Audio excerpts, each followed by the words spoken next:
अगर लाइफ में एक्सपेक्टेशंस ना हो तो आपको पता कैसे लगेगा कि आप सही डायरेक्शन में जा रहे हो या गलत डायरेक्शन में जा रहे हो, या फिर किसके साथ रहना है, किसको छोड़ना है, क्या करना है क्या नहीं करना है, ये सब कहां से समझ आएगा? एक्सपेक्टेशन से ही तो आएगा।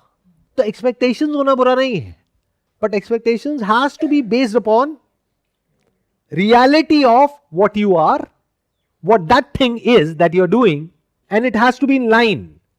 अनरियलिस्टिक नहीं होनी चाहिए। ऐसा नहीं खुद से ओवर एक्सपेक्ट करके बैठे हैं फिर डिसअपॉइंट हो रहे हैं, तो फिर तो जिंदगी भर ऐसे ही होते रहेंगे। या अंडर एक्सपेक्ट कर लिया तो फिर क्या होगा कि आप जिंदगी भर रोते ही रहोगे।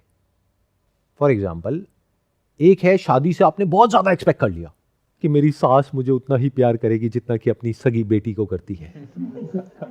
अब मैं उनकी बहू नहीं हूं, अब मैं उनकी बेटी हूं। सब बकवास है, ऐसा नहीं होता है। बेटी बेटी होती है, बहू बहू होती है। तो ये एक्सपेक्टेशन गलत हो गई।